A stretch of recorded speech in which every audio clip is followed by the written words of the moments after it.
Lingua Brutalica is a podcast that uses ethnographic interviews to study language use in the extreme metal community. We are studying a music scene known for its love of themes and topics generally considered offensive, and it is likely that some episodes will touch on topics or opinions some listeners may find tasteless or ethically problematic. Ethnographic researchers aim to adopt the interviewee's point of view so that we can draw out and study the attitudes, beliefs, and practices that are important to them. We want to make it clear that in presenting these conversations here, we do not endorse any of their content.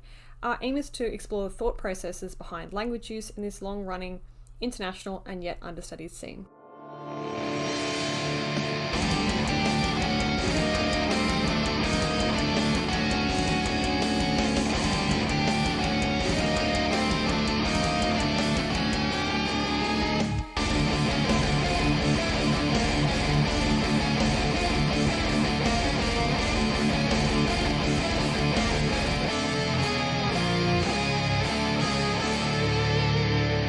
Hi, and welcome back to Lingua Brutalica with me, Jess Crook, and my co-host, Wes Robertson. Hello.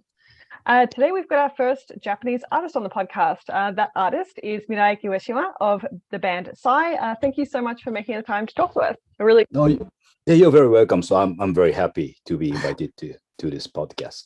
Thank you. We appreciate it. Yeah. We haven't had a chance to talk to anyone from Japan yet, so we're very excited to do so. I imagine most people who listen are very, very familiar with Sigh's music, but if you were to describe it to someone who's never heard it, how would you do so? What genre of metal would you put it under? I don't know. It's very hard to explain the music with the words, but basically, our music is of course based on heavy metal, and we take in anything from jazz to classical to techno and then everything because. I have two biggest musical backgrounds because my mother was a classical piano teacher, so I started playing the classical piano at the age of 4. So classical music is one of the biggest one, and then I got into heavy metal when I was a teenager in the 80s because heavy metal was very big back then. So I think those classical music and heavy metal are the two biggest background of Sigh's music. But other than those, there are a lot of things. We don't have any limitation in music. And so what attracted you to the genre of metal, to begin with, given that, you say you also have this background in classical music? Well, it's very hard to tell, but I must say heavy metal was, it used to belong to mainstream in the 80s. So it was nothing unusual to get into heavy metal back then. I had some classmates who were also into heavy metal, and also I think I grew up in the 70s when this occultic thing was very big. Every little kid was into the ghost, UFO, and Nessie and those things. So I think it affected me very much personally because heavy metal was and is pretty much connected to that kind of evil, occultic, mystic things. So probably that's one of the reasons I was attracted to heavy metal in the first place when I was, 15 or 16. Did you first encounter Western bands, or did you first encounter Japanese bands like Loudness or Seikimatsu? Or well, yeah, basically the bands from the US and Europe, but because in the 80s, it was very cool to listen to the music from abroad when you are 13 or 14, because you started listening to a lot of J-pop when you were 8 or 9. But when you turned 13 or 14, you had to start listening to something cool, like from the US or from Europe. So yeah, I think it changed a lot. Nowadays, all the kids are listening to J-pop, but when I was a teenager, you had to listen to the music from the West. So it was Ozzy Osbourne and Iron Maiden, which I started listening to first. So were Japanese bands in those genres not seen as cool? It's very hard to tell because I liked Loudness and Seikimatsu, as you said, but I wasn't very enthusiastic about the Japanese metal bands that much because to me heavy metal was the Western culture. and the money was limited, time was limited. So I didn't see any point in picking up the Japanese bands first when you could have bands like Black Sabbath, Ozzy Osbourne, or Iron Maiden. You had to spend your money first on those, the leading bands in the scene. So Okay. And when you first started engaging with those bands, particularly those from the Western context, did you pay attention to their lyrics early on, or like was it just like the music that attracted you? Well, lyrics were very, very important to me. So I liked the bands like Venom very much because I really, I still do. I really like the very evil occultic bands because I was totally into thrash metal, and in early thrash metal scene, all the bands were very, very evil. Because thrash metal was very evil until Master of Puppets, hit the scene. Because after that, all the bands tried to become intelligent, but before that, all the bands were talking about Satan and that kind of occultic things, which was very attractive to me. And because I speak English because I learned it through heavy metal. So yeah, it was very the learning those lyrics by heart was one of the way to learn English. It meant a lot to me. Okay. I mean, what attracted you about the stories of kind of, evil and the devil and stuff? Because, that's very different from like the Japanese religious context, right? Well, it's totally different. And I think, I think the Satanism and anti-Christianity more or less, has the aspect of the rebellion in the West. Because, because Christianity sets the standard of what is good in your life, but here in Japan it's totally different. Nobody believes in Christ or any god at all. Most of the Japanese people are very atheistic, but so to me that kind of Satanism and anti-Christianity was it was very it was like a fantasy.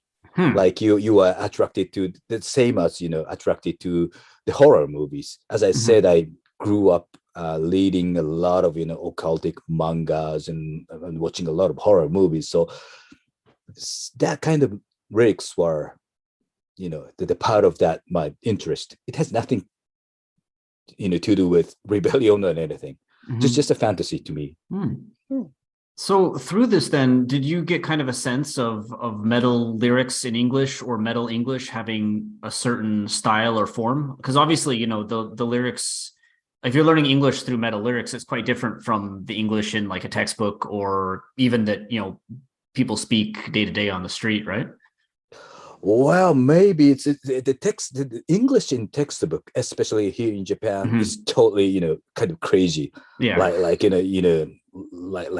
It's not a everyday English. It's just totally different. But maybe the lyrics are, the forms are different. But I read a lot of magazines from Europe and the US. I bought a lot of fanzines because I couldn't find any information on underground thrash metal bands in the major magazines written in Japanese here in Japan. So I had to import these underground magazines. So I learned English a lot through those magazines. Probably it's better to say that rather than learning directly from the lyrics, because as you said, the lyrics are sometimes poetic and it's different. Do you think you could like differentiate metal lyrics from non-metal lyrics, particularly if they are in English? Well, probably the words used are totally different because of metal. I learned a lot of words like sacrifice, sacrilege, or those words you usually do not learn from the textbook. So it was different, I guess. What makes metal lyrics good or bad for you?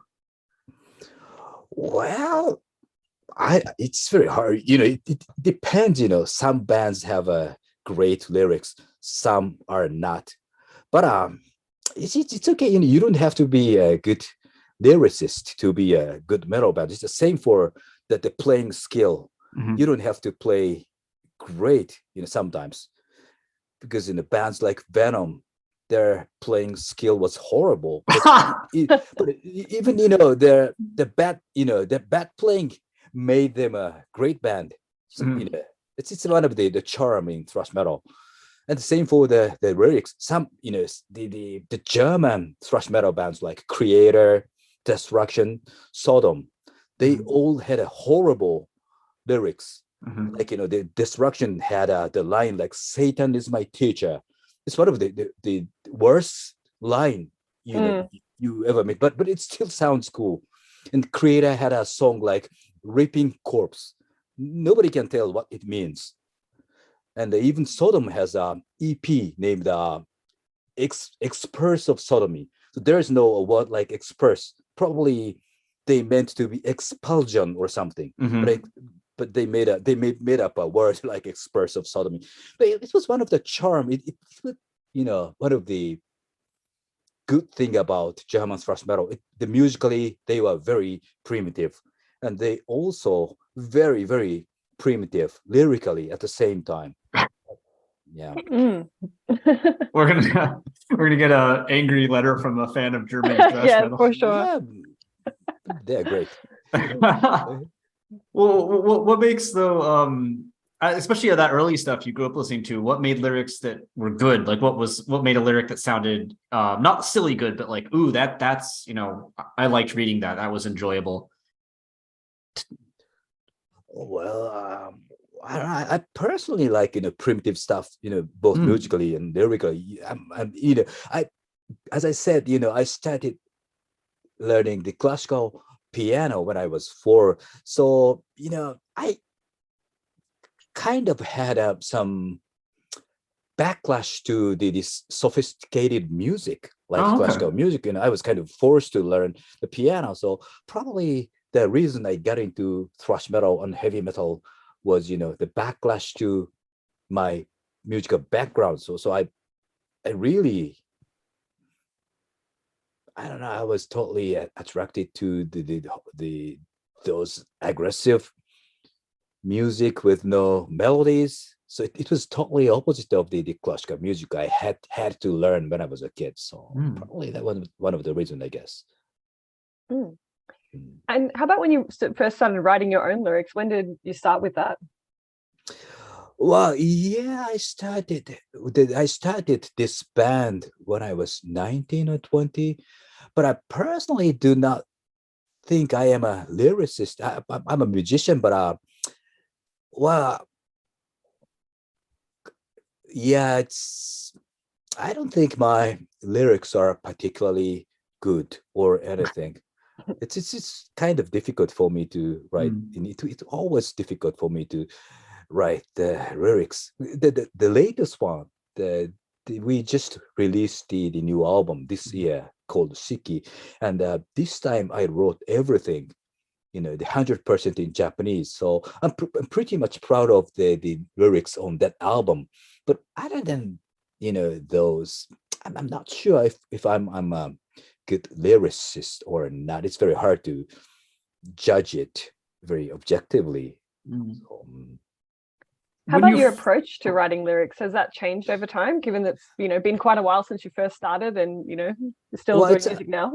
Well, as I said, Shiki, the latest one is totally different because I wanted to express my naked feeling this time, because now I'm 52, and unfortunately, death has become something totally real. Of course, I have been dealing with, the death things even from the very beginning. But when you are 20, death is just a fantasy. Of course, you have to die sooner or later, but it's very hard to feel death as something real when you are 20 or 30 or even 40. But now I'm 52. I just lost my dad, and unfortunately, some of my friends started dying. So death is, a harsh reality now. I'm totally full of fear of death. So I wanted to express it as straightforwardly, as possible. So the approach was totally different this time. Before that, before this album, the lyrics I wrote were more or less fictional, like horror movies. So yeah, this time, I totally took the different approach. Well, actually, so going back to the start of when you wrote lyrics, as you mentioned, this new album is in Japanese, and there was some Japanese, quite a lot of Japanese on the album before that. But up until now, you've mainly written your lyrics in English. Yes. If we go all the way back to Scorn Defeat, when you first kind of, put an album together, do you remember why you decided on English at the start? Well, because as I said, I was mainly listening to the bands from the West. So of course, I listened to some Japanese bands like Loudness, but 99% of the bands I was listening to were from the US or Europe. So I thought it was very natural to sing in English, because to me, heavy metal was, something to be sung in English. Also, I thought, the heavy metal or even rock had a strong connection with the rhythm of English, because rock was born. It was kind of, spawn of the rhythm of English. So English is a very, very rhythmic language, especially compared to the Japanese one, because Japanese is not rhythmic at all. It's rather melodic, because all the letters have vowels. So basically, we don't have any voiceless word, voiceless letter. Well, we sometimes do, but most of the letters are, with a vowel. So there's no rhythm like English. So then we tell the difference of the meaning by intonation. So Japanese is a very melodic language. So sometimes it's not easy to sing over rock rhythm or extreme metal rhythm. So that's why one of the reasons I decide to sing in English. And also, our fan base is, it's our fans are mostly from the US or from Europe. Of course, we have some fans in Japan, but most of the fans are from the US or from Europe. So, and I wanted the fans to understand what I was singing. So that is, that was another reason I sang in English. So, that first one, the singing in English was very natural to me. And because of the second one, the Japanese is not a rhythmic language. And the third one, our fans from the US and Europe. So I had three reasons I decided to sing in English back then. Did you feel any you said natural, but did you feel any pressure over it at all? Because going back to Japanese rock, there were the debates between members of bands like Flower Traveling Band and Happy End. Yes, thank you. Yes. Yeah. Yes. Over English and Japanese in the rock scene. Did those same debates exist in the early Japanese metal scene? Well, yeah, actually, I think so. But the problem was, some bands tried to sing in English, but they had a pronunciation problem. It's not easy for the Japanese people to, pronounce English properly, because it's the pronunciations between Japanese and English are totally different. So some bands tried to sing in English, but fans didn't like it because of the strong Japanese accent. So it was not easy for the Japanese heavy metal bands to sing in English. But when you play in the extreme metal, you just have to growl or scream. So that problem won't sometimes, you don't have to face that kind of problem. I think that is one of the reasons a lot of the Japanese extreme metal bands sing in English. But if you play melodic heavy metal, you have to care about the pronunciation, which is a huge problem for the Japanese people. Okay. But was it difficult at all to like begin writing lyrics in English? The reason we wanted to ask this is because even on your first album, Scorn Defeat, you have lines like, even your existence, the throbbing ground denies. The only thing for sure is everything was just belied, that are quite difficult in terms of English grammar and vocabulary. Did you have a particular process in trying to write lyrics like this?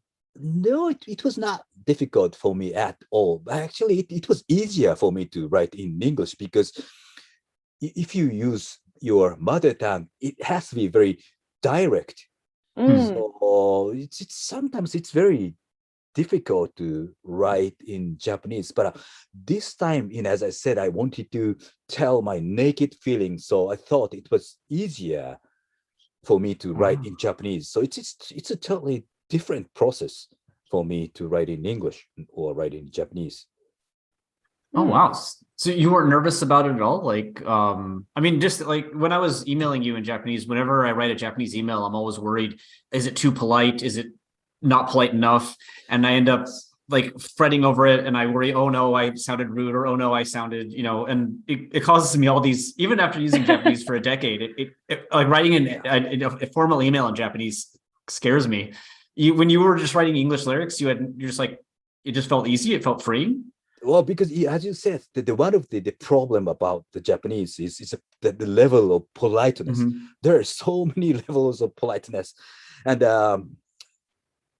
there are so many different ways to say the same thing in Japanese. So it's very difficult to write the lyrics in Japanese, because if you try to write in the rude way, it can easily be very pretentious. But I'm sure there should be some the levels of politeness in English, but it's way simpler than Japanese, I guess. You do, though, kind of sprinkle a little bit of Japanese into your early releases, and your English releases on songs like, Shikigami or So Shiki from Ghastly Funeral Theater. You have the phrase "use the kodoku," loneliness, to annihilate, on the song Victory of Dakini. What is the goal in kind of using little bits of Japanese throughout your early English lyrics? Was there kind of an effect that you were going for? The first one, for as far as Scorn Defeat, actually kodoku is not about solitude. It's some occultic word, which cannot be translated in English. So it's kodoku is doku is a poison. So ko is it's the one with the animals in the pod. Oh yes. Yeah, okay, yeah, I've seen that. I've seen a pun that used that, actually, with making a joke on loneliness and poison, using that, where the black magic thing, right? Yes. Yeah. So the ones on Scorn Defeat were, that kind of stuff which cannot be translated in English. So I had to use the Japanese word, because there is no word for kodoku in English. But as far as the same for infidel art, they mostly, the Japanese words used are the occultic, the jargon things. But for Ghastly Funeral Theater, actually, a Ghastly Funeral Theater was supposed to be a split LP with a Japanese band, Abigail. So it was supposed to be, the split LP between two Japanese bands. So we had a plan to make it a very Japanese album, both us and Abigail. But it didn't work, because the record label of Abigail didn't let them do it. So it ended up as a EP. That's why the titles are in Japanese, and the cover artwork is Japanese, and some of the lyrics are in Japanese. But so it was very intentional to make it a very to make the album have some Japanese feelings. So. Well, in addition to like those English and Japanese lyrics, there are bits and pieces of lyrics from other languages like Latin and German, especially on the more recent albums, as in song titles like Hangman's Hymn in Paradisium, Das Ende dies Irae, The Master Malice, and Cadit no Pestis, Nos Pestis, Plague Strikes Us, or French, as in Gavotte, Grim, Gebet Grimm, or L'Art de Mourir, The Art of Dying, and L'excommunication à minuit, Excommunication at Midnight. So why did you decide to use these three languages for titles? What was the motivation behind?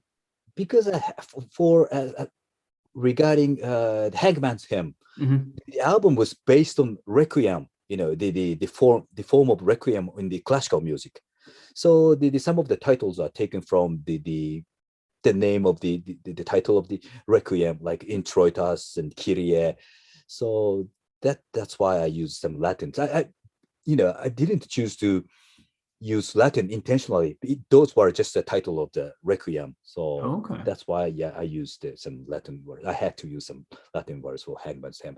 And some French because I was just learning French back then. I was totally into French music, and I wanted to read some French books which were not translated into English or in Japanese. So I had to learn some French. So that was my personal boom things. So that's why I use some French. So there's no particular reasons other than that. It's interesting nonetheless. Yeah. So it's just like a testament to what you're studying. Oh yes. Yeah. Okay. Well, in your early English lyrics, there's a lot of references to religions like Shinto and Buddhism that have long existed in Japan, including there's times where you use Sanskrit mantras kind of as is. There's specialist terminology like tembaku, the loss of freedom due to earthly desires. There is a song where you list the Buddhist quote-unquote wisdom kings, Kongo Yasha, Fudo, Gundali, Daituko, and Golozanze on Ready for Final War. The song Shingon Tachikawa, which references the medieval Tachikawa style of Shingon Buddhism, accused of skull worship and sex magic. Yes. And then multiple tracks mention Shikigami and Shiki Ojui, which are like summonable spirits. As you mentioned earlier, black metal has long had references to religion and Satanism and religious terminology. But why did you specifically decide to use Japanese religious stories in your works? Did you see this as a way of like participating in the global tradition? Was it something you're just personally interested in, or some kind of combination of these factors? Well, because the first, I didn't want to write the anti-Christian or satanic lyrics, because as I said, I thought the anti-Christianity or Satanism is, of course, the rebellion against the society and rebellion against Christianity. But when you live in Japan, there is no point in being against Christianity, because nobody believes in Christ. Nobody goes to church on Sunday. So what is the point in talking shit about Christ when you are a Japanese? So I never ever wanted to use the topic of anti-Christianity or Satanism. And as I also said, I was totally into this kind of occultic things. I really liked it's Japanese occultic thing and Asian occultic thing. So I thought, I should pick up that topic as a Japanese. And though most of the lyrics I wrote early days were influenced by a manga named Kujaku O. Do you know Kujaku O? I haven't read it. No. Kujaku is a peacock, O is a king. So Kujaku O was one of the greatest occultic manga comic here in Japan. So yeah, it deals with a lot of stuff from Shikigami to Kodoku to Shingon Tachikawa things. So it covers a lot of Japanese occultic things. It's a great manga. So if you have a chance, you should check it out. So, okay. Kujaku was one of the biggest inspiration on our early lyrics for sure. Oh, okay. Interesting. You mentioned that you kind of designed some of these lyrics for English speakers abroad often, because that's where your fan base often was. Mm-hmm. Did you kind of hope that they would look into these and learn about these Japanese stories, or was it just what you wanted to write about and that wasn't really a consideration? No, but never thought about it. I don't care what people think about my lyrics. It's personal. more or less. So, well, if you get interested in the Japanese culture because of my lyrics, that would be great. But if you don't, it doesn't matter either. Okay. I mean, have you had at shows fans ever talk to you about the lyrics or especially the Japanese stories in them? Oh yeah, sometimes people are totally, there are a lot of Japanese manga nerds who know much better about manga than I do. So sometimes I'm wow, yeah. And how about like your selection of like Japanese stories? Like, do you ever think about like which, Japanese stories will kind of fit best or be most compatible with metal music? Or is this just kind of following your own interests? Well, I don't know. It's as far as it is about dark thing, it should fit the music. We play, I guess. I like dark music. I like the dark lyrics. I like everything that is dark. So as far as it is dark, it's okay with me. All right, fair enough. Yeah. So basically throughout all the lyrics that you've written until now, one major consistency, besides, some dark stories, has been the presence of rhyme. Even on your first song of 1993's Scorn and Defeat, you start with the rhymes, bright as the sun, work will be done, flying in air, goddess will tear, ending 4 different lines. 2015's Grave Word title track has the pattern despair, prayer, breath, death. And even in 2018's Air to Despair, which is mostly in Japanese, the title of the album is, a rhyme. Why do you think you keep coming back to rhyme as a technique? What draws you to it in your art? Well, I don't know, because I thought, the rhyming is the most of the metal lyrics I was into had rhymes, like in the black metal night, Meta We Fight, the power that said explode, the energy screams, the magic in dreams, like in the black metal by Venom. Well, so I just I wanted to write the lyrics with some quality, unlike the German one when I studied the band. Well, and one of the reasons I didn't like the Japanese metal bands was their poor lyrics. Like,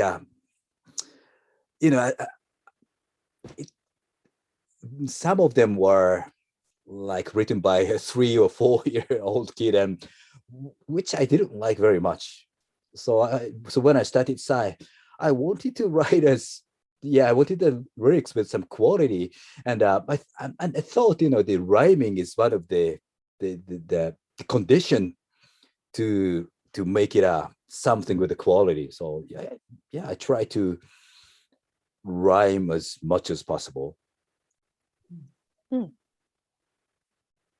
You mentioned earlier that you were kind of pushing back against classical music a little bit in metal. Rhyme is certainly a kind of classical element of art in a way, right? Is it, I guess, is there like a clash there at all, or? No, I didn't think so. I don't know. Rhyme is a rhythm. So, the thrash metal or black metal is a very rhythmic music, rather than, it's because there's no melody. Basically, there's no melody on vocals. So vocals are, rhythmic instrument rather than, when you compare to the normal pop music or heavy metal. So I thought, the lyrics had some rhythm, strong rhythm. So rhyming is part of the instrument to make it very rhythmic. So probably, that's I don't know if it's right or not, but that's what I thought. Yeah.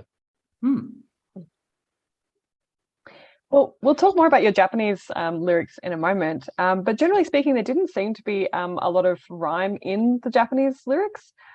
This didn't surprise us too much, as rhyme isn't as historically important in Japanese music and poetry. But on your most recent album, Shiki, there seems to be a place where you are intentionally creating rhyme, specifically on the track Shoku. There are sections where you sharpen the final sound of words to create rhyming links, as in byoki, kyofu, roku, gyoku, sickness, fear, old body, and suffering, becoming byok, kyof, rok, and gyok. Please excuse my pronunciation, I'm not a Japanese speaker. Does the effect of this rhyming in Japanese feel similar to you, to the English ones, or is there a different purpose here? Well, actually, there are a lot of rhymes in Shiki's lyrics. There are so many, but I'm sure even the Japanese people are not aware of. But I put a lot of lyrics, not a lot of rhymes in the lyrics on Shiki. But as you said, the rhyming is not a very traditional technique in Japanese poem. But these days, because of the hip hop thing, people are started getting familiar with the rhymes. So, but the rhyming in Japanese has to be different from in English, because as I said, all the letters have vowels. So it's a bit different, but because of the hip hop, now a lot of J-pop has a rhyming too. I took that technique in Shiki's music, but I don't think I'm quite surprised you are aware of that, because nobody asked me about the rhyming thing, even in the Japanese interview. Nobody at all.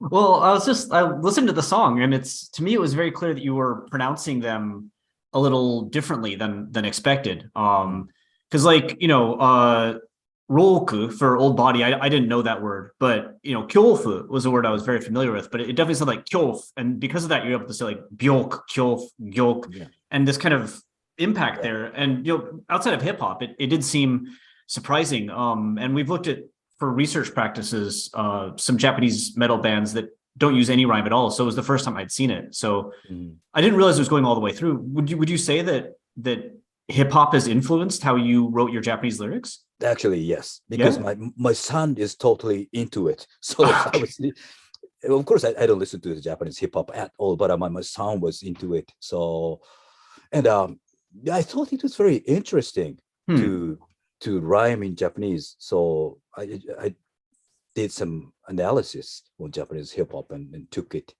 into the writing process. Oh, interesting. I did not expect Shiki to be a hip hop influenced. I have never ever admitted it in any way.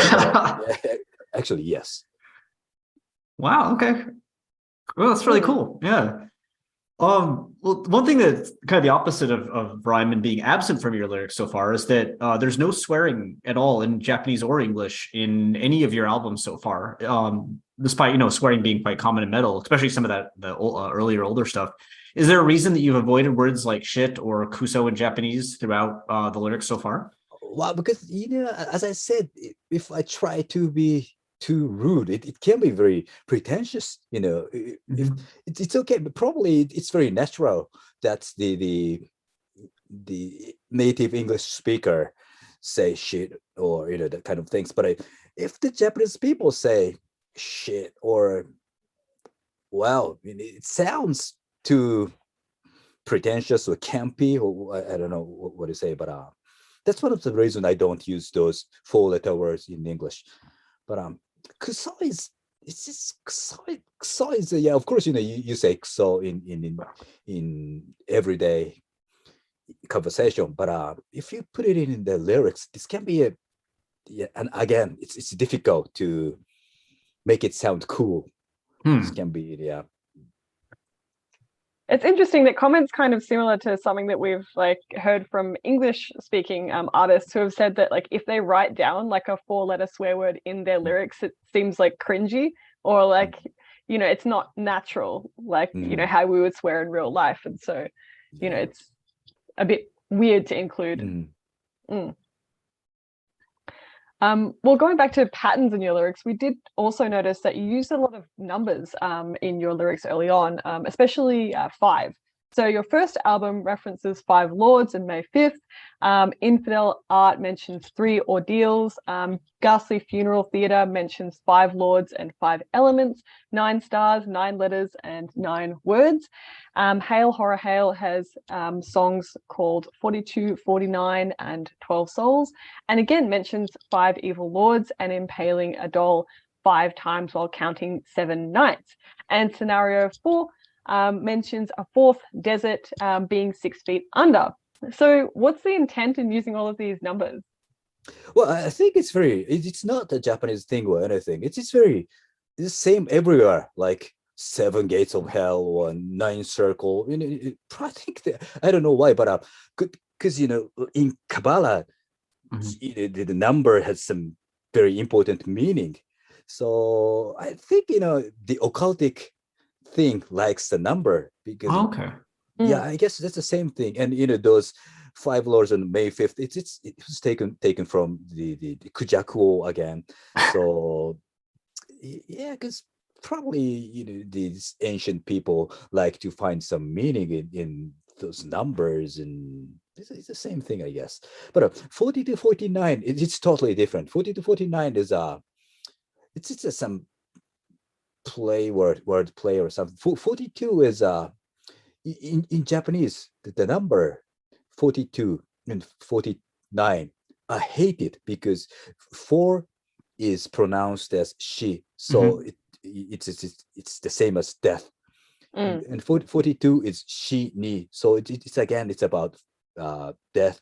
And 9 is ku, it's pronounced as ku or ku, but ku is suffering, the same as suffering. So 42 and 49 are numbers hated in Japanese, but it's connected with the pronunciation. So if it's pronounced in English 42 or 49, it means nothing because it has nothing to do with she or ku. So it was in some kind of a philosophical play. 42 49 is a number hated in Japanese, but it's the title is 40 to 49 in English, so it means nothing. So I was into that kind of what do you say, philosophical things back then. So it's kind of the play of the word. Yeah. Has your interest in this kind of play or even this kind of occult stuff changed a bit? Because since Imaginary Sonoscape, there's no lyrics that count numbers at all besides a mention to a third eye and another use of 6 feet under. Do you know why this change might have happened? Well, yeah, because after Horror Hell, probably from the scenario for Dread Dreams, we were kind of sick of the image of black metal because especially in the late 90s, there are so many young black metal bands popping up here in Japan. And, we were kind of sick of being categorized as a black metal band. So we try to get away from the image of black metal from scenario for Dread Dreams. And it's very obvious on Imaginary Sonicescape. So it has a much more psychedelic, druggy image. And we try to remove the evil or dark imagery from that album. So that kind of image kind of came back after that. But yeah, because lyrically on Imaginary Sonicescape, it didn't have any occultic things at all, I guess. It's more, so that's the reason, I guess. What kind of caused that switch? What about black metal was like? Do you think that black metal changed in a way you didn't like, or did you change in a way that made kind of those black metal themes less interesting to you?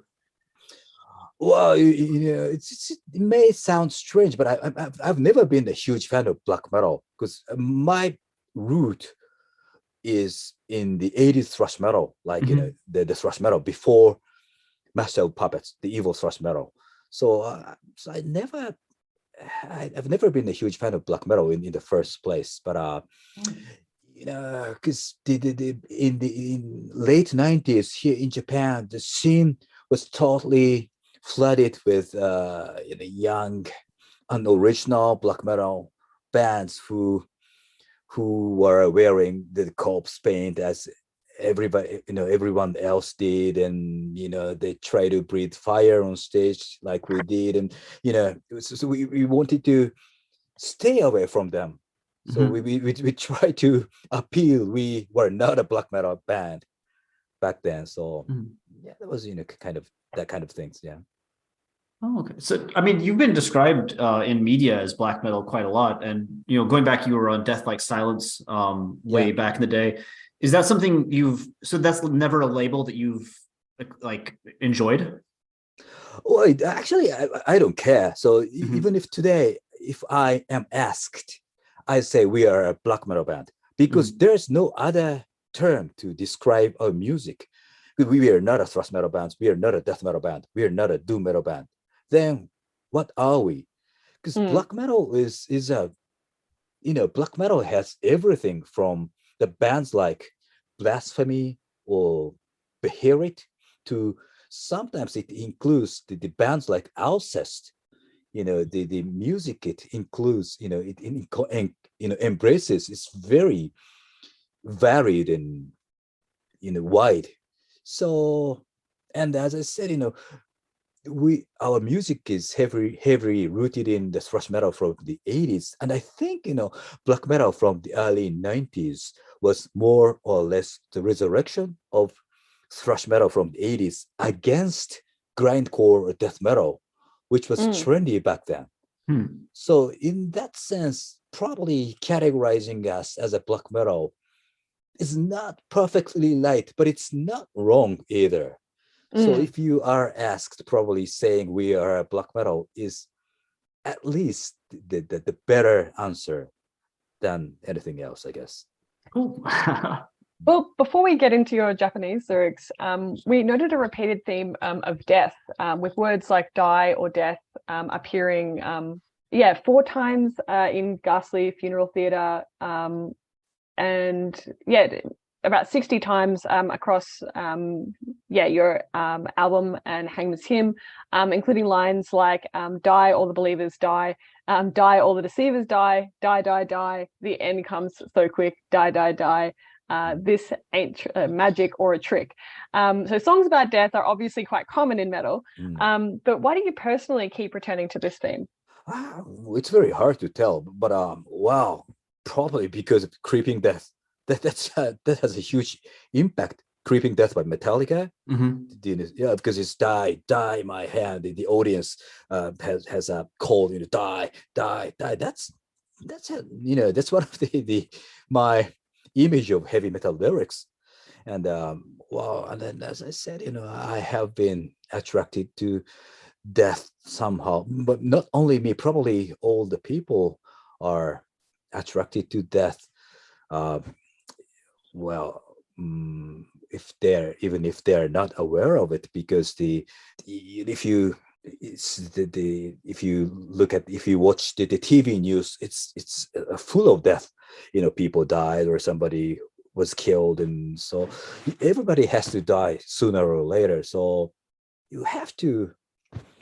But if you keep thinking about death, you will be filled with it, and you can't live your normal life. So you have to forget it when you are leading your normal life. But probably, I'm sure everybody has a thought about this in the back of your head. So, well, yeah, probably that's one of the reasons I have been dealing with death as a topic for the lyrics I write. Has your interest in death as a topic changed over time? Like when you were writing songs about death when you were much younger versus now, is what interests you about that topic or what you want to say about that topic something that has changed? Particularly given that you said that you've become you've had a different relationship to death as you've grown older. Yeah, it is totally changed. So now, death is this is something I have to face, So it's not fantasy, or it's not something like horror movies at all. So even if I was told I had some serious disease and wouldn't live that long, I could believe it now. When you were 20, you would never easily believe it as something real, something like that. But now I can feel I'm very close to death. Probably, I may live 20 or 30 years from now, but still I can feel death as something that is very close to me, unfortunately. So, as I said, the lyrics I wrote for the latest album are not fictional at all. It's my honest feeling I have right now. It's different. Mm. Well, you mentioned earlier that like Japanese was kind of the vehicle for you to express those honest feelings. Yes. But we wondered, so unlike your kind of most recent albums, there are kind of titles in Air to Despair that are still in English and Latin. So we were just wondering why you didn't use Japanese for the titles on Air. Air to Despair. Yeah. Well, I don't know. It was even for Shiki, at first, maybe 50% of the lyrics were in English. So it was half and half again. But I found for this time I found the old Japanese poem written about 800 or 900 years ago. It's a do you know Hyakunin issue? Yeah. It's for people that are listening that don't know any Japanese, they're like playing cards kind of that have poems on them. Yes. And they're very short, and like from elementary school about, people play a game where you hear them read out loud and you have to slap the one that's being read. So they're very well-known little poems. Yeah, it's a playing card, but actually originally that was a collection of the poem. So written about 800, 900 years ago. And I found the one of them was very, very interesting. So it was about a man watching the cherry blossom being blown off by the strong wind in spring. Because here in Japan, a cherry blossom are, of course, something very beautiful, but it is also the symbol of fragility, because cherry blossoms go away usually go away in 4 or 5 days in spring. So it implies that your heyday is short. So the poem in Hyakunin issue, it shows that the old man watching the cherry blossom is being blown off by the strong spring wind. He identifies with the petals in the wind as himself, who has to die very soon. And I thought it was very interesting that someone from 800 years ago had exactly the same feeling as we do now. So of course, the science has evolved over these years. Now we have internet, now we have AI, but still we have to have the fear of death, exactly the same as someone from 800 years ago. So the fear of death never changed, no matter how much the science evolved. So that's one of the reasons I decided to pick up my fear of death as a topic of the album. And then the cover artwork of the album is based on the poem, the old man watching the cherry blossom. So then I decide to, sing all the lyrics in 100%. After that, I stumbled upon that poem. So even from the first, for the album, I was not sure if I had to use all the lyrics in Japanese, or even the title could be in English too. So that was a trigger. The old poem was a trigger that I've changed the direction of the lyrics and the title. So yeah. So when you moved into Japanese on Air to Despair and this album, was there anything that you found about suddenly writing in lyrics in Japanese that was really difficult, that didn't exist in English? Well, yeah, because of course, there are some. Do you know the word kuyashi? Yeah, in Japanese? Like, but there's regretful, like kind yes. of, yeah, like you want something to happen, but it's not happening, and there's like a frustration. Yeah. But you don't have an exact word in English. No, not really. No. So there are some terms like that, because so if you have if you want to express your feeling 100%, you have to use your own language. That's yeah. So there should be some difference to write in your second language or in your mother tongue. So I'm quite sure. I'm quite sure if I wrote in English this time, this had to be something totally different. I wouldn't totally, but it had to be a bit different than yeah. Is there a freedom in using English then? Because there's a bit of you have a bit of a distance from it that doesn't exist for Japanese. Yes. Okay. Yes, because that's why I said writing in English was easier. Interesting. Okay.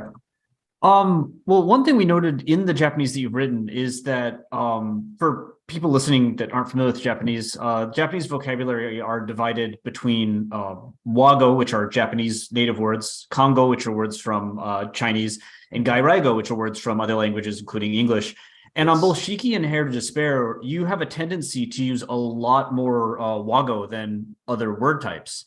So, for instance, on the lines like 誰か伝えるか聞くべき声さえすべて消されれば誰も知らない which if I translate horribly is something like who will convey it if all is lost even the voice we should listen to no one will know. There's no Congo in those at all.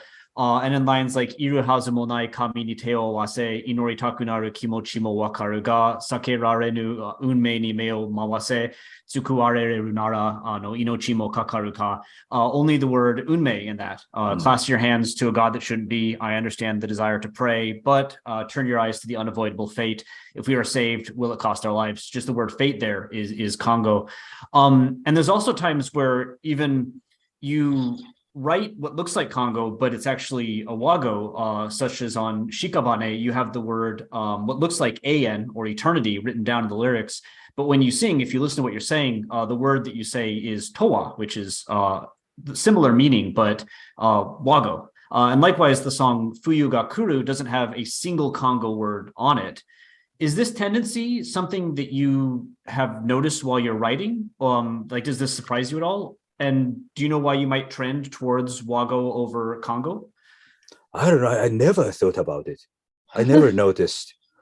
Oh, this is a very interesting thing.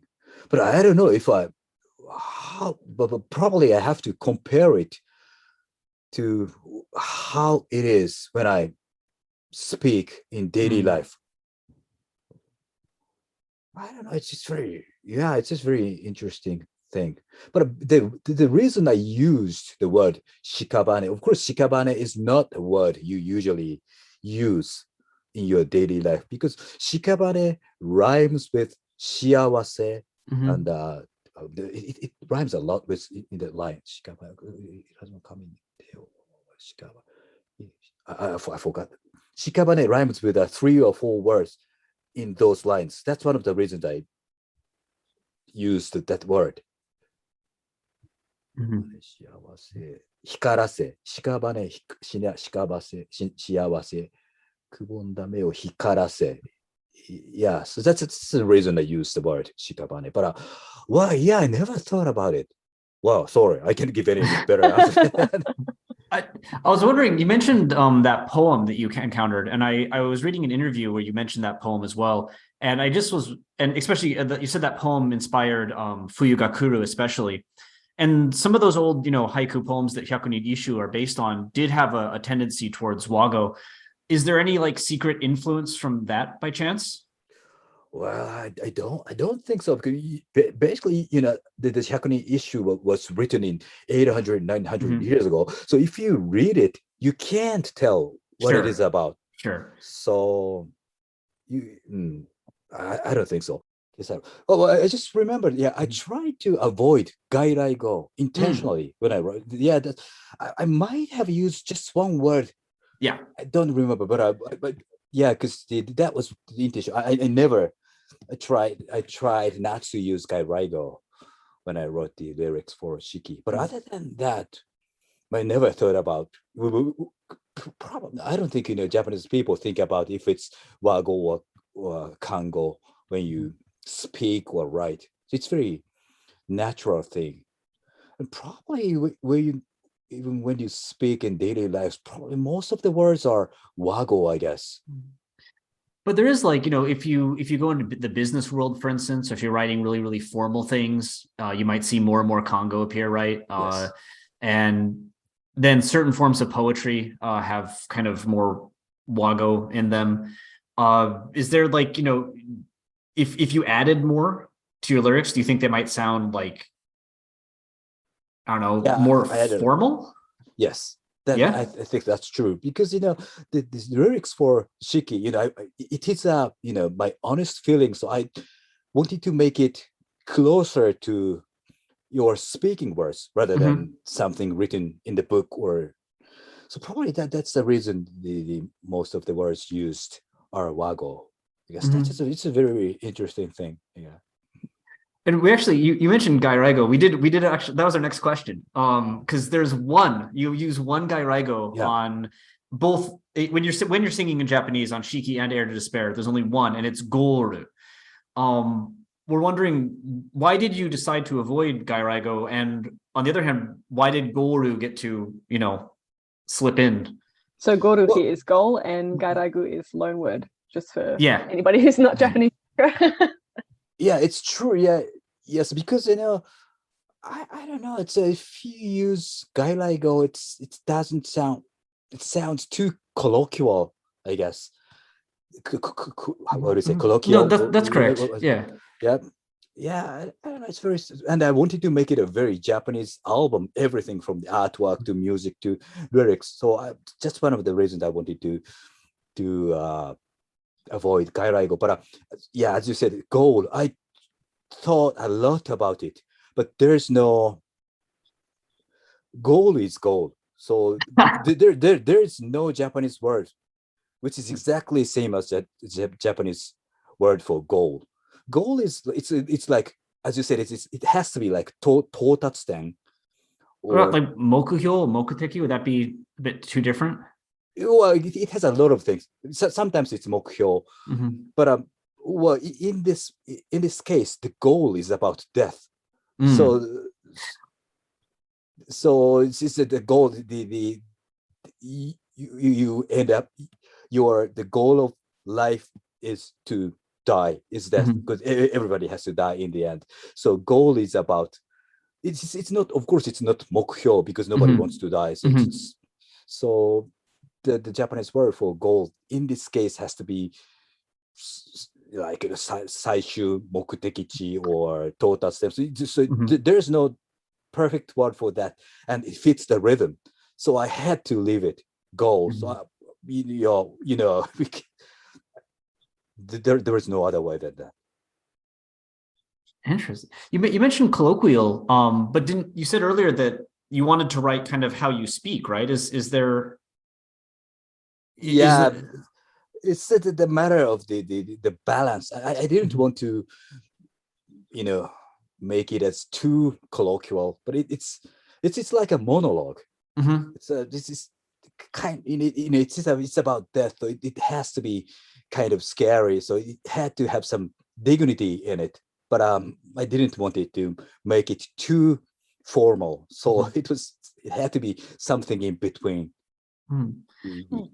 You mentioned a monologue. I didn't prepare this question, but something I was actually thinking about while listening to the album recently is that it is a lot of times like very personal what you're talking about. The fear of Yes. death comes up, but there's a lot of times where you ask questions, right? Like kakaru ka.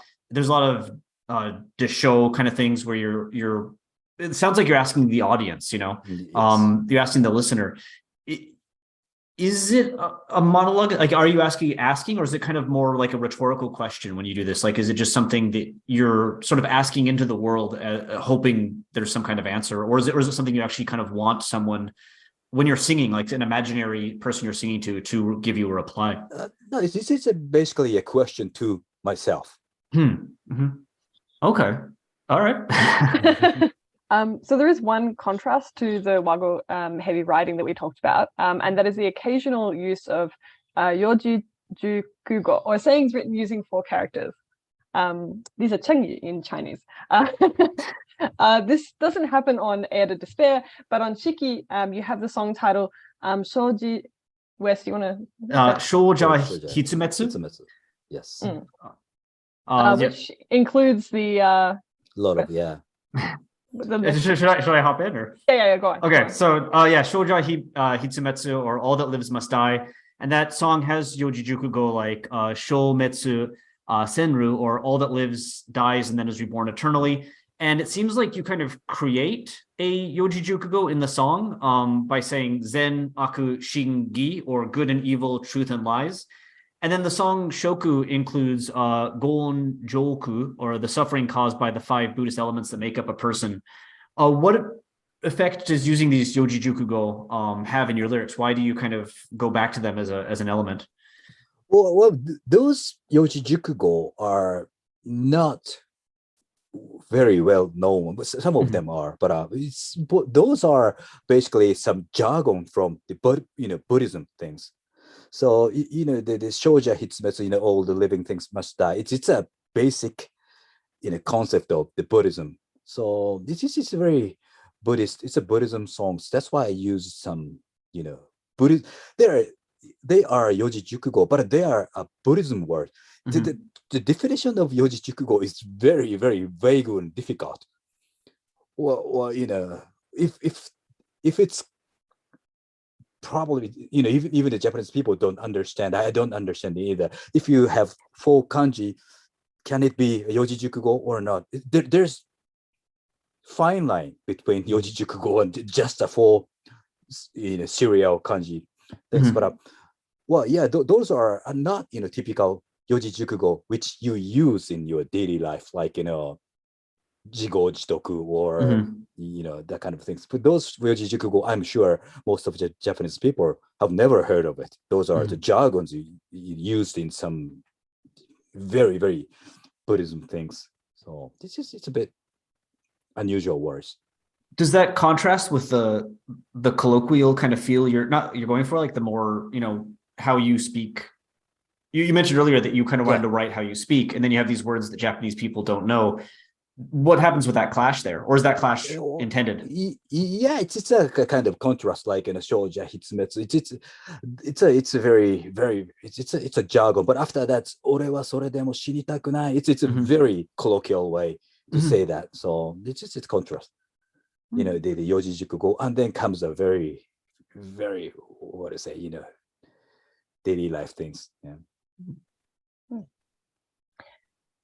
So you've used the first person perspective in songs since your first album, but while the English only has one first person pronoun I, Japanese has a lot of options.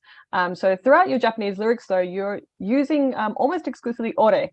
So why did you select this pronoun instead of the alternatives?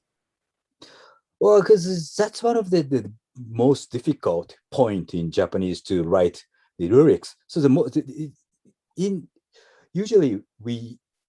usually omit the subject when we speak in Japanese, but so usually if you it's very hard to explain, but of course how you call yourself sets the background of the world of the lyrics. So if you call yourself watashi, this can imply you are a female or you are a mature adult, that kind of things. If you call yourself ore, this implies you are a man and you kind of rude. So there are a lot of levels of politeness how you call it. So if you call yourself boku, it implies you are a boy or that kind of thing. So the only subject that fits this kind of lyrics, like the speaking about the fear of death from the middle-aged man, ore is the only choice. Other subject cannot express the background of the lyrics. It's very difficult to explain, but yeah. Do you use, like, when you're talking with your friends, is ore the pronoun that you use in kind of the casual context as well? Yes. I use ore. But if I am in a business scene, of course I use watashi. So yeah. I noted there are in your lyrics a few cases where you're using kind of older forms, such as like nu for instead of nai for endings, like wakaranu instead of wakaranai. Was there any consideration of using an older pronoun like ware or washi or wagahai, sesha? Oh, those sound very, very comical things. Oh, okay. Sounds funny. It's like yeah. But wakaranu, that is usually connected with the rhythm. It's just the matter of the syllable. If it requires 5, I would say wakaranai. But if it requires 4 syllables, then I just say wakaranu. So it's rather the rhythm things rather than Okay. When you're talking about someone else in your Japanese songs, you always call them omae. As in lines like "omae o korosu, kanarazu korosu," or "I will kill you, surely kill you."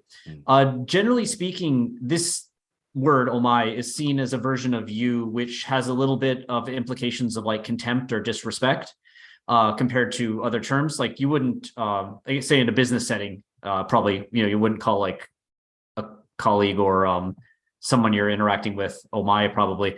Why did you select this particular pronoun, and why did you select specifically omae over other potentially aggressive or rude pronouns like, say, temai or kisama? Temae or kisama sounds comical too. So it's an old word, kisama or temae. It's what that is very difficult.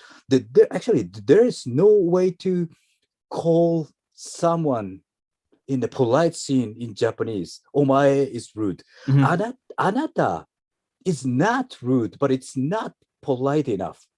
So if you speak to your boss, you usually call his name or his title because there's no proper Japanese word to call somebody in front of you politely. This is a very, very strange thing. So if you talk to your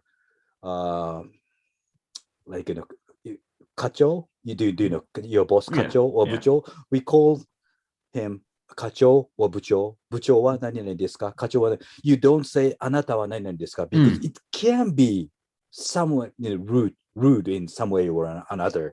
So it's one of the very touchy things in Japanese. But well, because in my lyrics, omae is the only choice because there is no other word to, because satsui is about killing somebody. It's about the death penalty. This is about my personal view on death penalty because I feel sometimes the murderer is treated better than the victim. So if somebody if somebody who is very close to me was killed, I would kill the killer. So it is about that kind of thing. So there's omae is the only choice to call the killer. So as I said, omae implies a disrespect or contempt, but it also implies it is somebody that is very close. So if you are a very, very close friend, I will call you omae nani shiten, or your kid, or sometimes your girlfriend or your wife. So yeah, this can be rude, and somebody really hates to be called omae, but sometimes it shows your intimacy. What do you say? Your close, very close relationships with somebody. Are there times on your albums where you've used omae to show kinship or closeness? No, I don't think so. Because I don't think about kinship at all. So. Well, I mean, you mentioned kisama being old, and it certainly is a pronoun that has been around for a long time. It used to be, respectful way, way, way back in the day. But people still call each other kisama when they're angry nowadays, right? Like no, just in TV show or drama, or sometimes you try to be campy or kisama. It's very kind of funny. If you are really, really angry, you wouldn't call somebody kisama. It's just only in the TV drama. Okay. So it feels unrealistic in a way then to have it in your lyrics? No. Wow, it's no, it's very hard. Okay. Your albums are well known for spelling out the band's name across every 4 releases. So, as in the recent 4, you have Scenes from Hell, S, in Somniphobia, I, Grave Ward, G, and then Air to Despair, obviously H, so spelling out Sigh, right? Shiki therefore represents a new start to this sequence. But interestingly, the album itself is themed around, fear of death, as we've just discussed. So is this contrast between personal fear of death and the rebirth of a cycle just by chance, or is this something that you planned?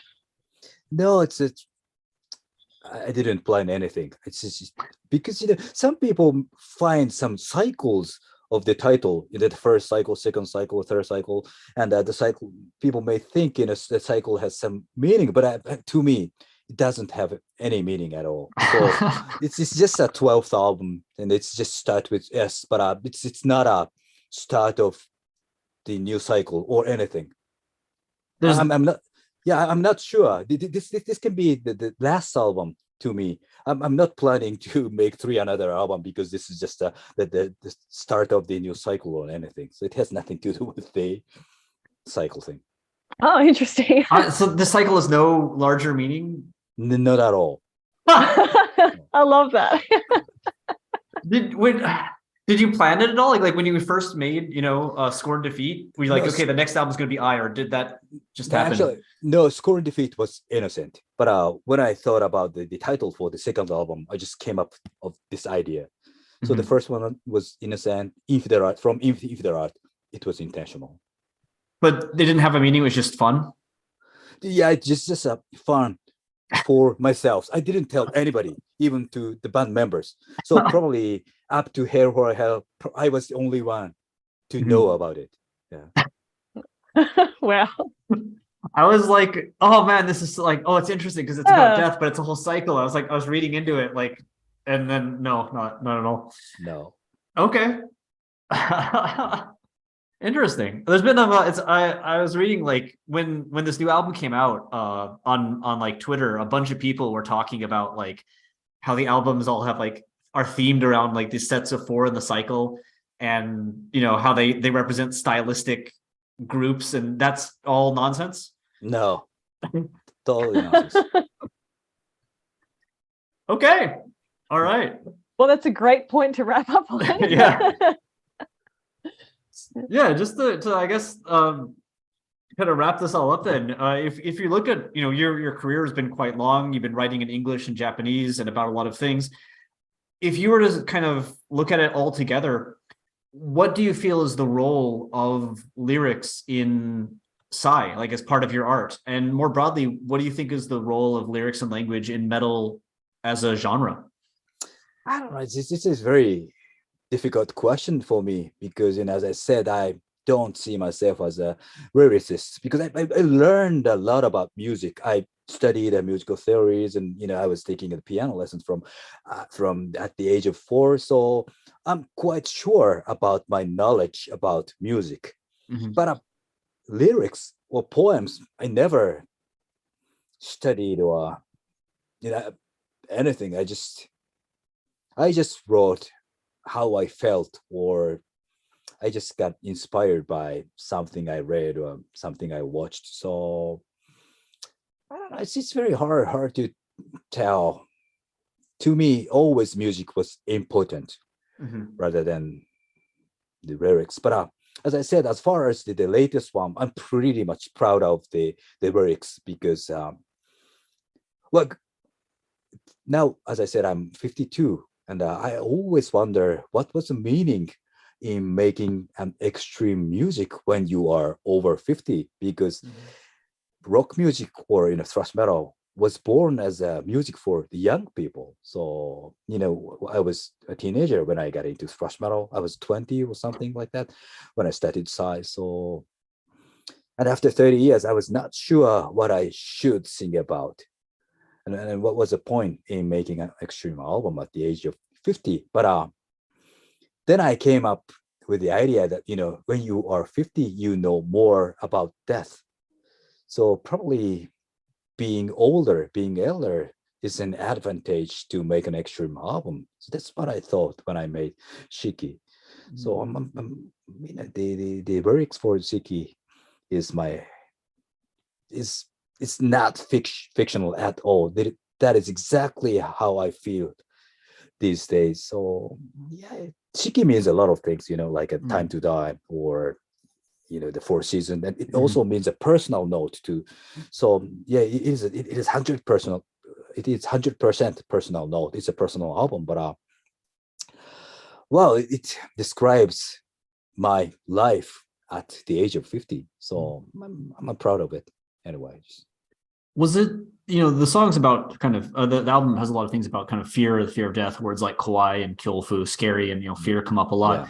Was it scary at all writing personal lyrics like this, like especially going from English, which you mentioned there's kind of a distance from, right? It can be kind of like a horror movie or something that doesn't have the pressure. Do you ever feel nervous no writing a personal album? No, it was not scary. It was probably it was easiest, because the writing the lyrics was always a challenge to me, but this time it was very easy because I just had to write the things I felt inside. So there is no struggle or anything at all. So interesting, like English was freeing initially, but now kind of going back to Japanese and writing this truth was freeing in its own way. So the writing the fictional lyrics in Japanese can be very difficult for me, at least, but it's a different thing. Thank you so much for taking the time to talk to us and dissect your lyrics. It was really insightful for us, especially as you're the first Japanese artist that we've had the chance to speak to on the podcast. You're very welcome. So for people that want to check out Shiki or check out anything else that Sigh is doing, what's the best place they can go to do that? Well, you can find anything everywhere on YouTube or Spotify. So now we're setting up our own Bandcamp, but it may take a lot more time. So probably going to YouTube or Spotify would be the best, yes. And we should also mention that Sigh's coming to Australia as well quite soon in February. So for any of us Australian listeners, I think unfortunately for Australian listeners who might want to attend these shows, I believe they're already sold out. But if you can get tickets, I definitely recommend it. We'll be seeing you in Melbourne. Yeah, actually, this is my first time to be in Australia, so I'm really looking forward to it. Yeah, it's it's a good place. We like it. Yeah. Yeah, I guess so. Yeah, somehow I never had the opportunity to be there, but finally. Yeah, it's pretty. It's interesting. Quite not too far away, and there's definitely a lot of kind of back and forth. A lot of metal bands here love going up and playing in Japan. Yeah. Thank you so much. Oh, you're very welcome. Thank you. Really appreciate your time. Okay, thank you. Thank you so much. Yeah. Okay, bye-bye. Have a nice weekend. Bye. Thank you for listening to Lingua Italica. We hope you enjoyed it, and we hope you stay tuned for our next episode. Before we leave, we just wanted to acknowledge that this podcast is recorded on the unceded lands of the Wurundjeri people of the Kulin Nation and the Gadigal people of the Eora Nation. We pay respects to their elders, past and present.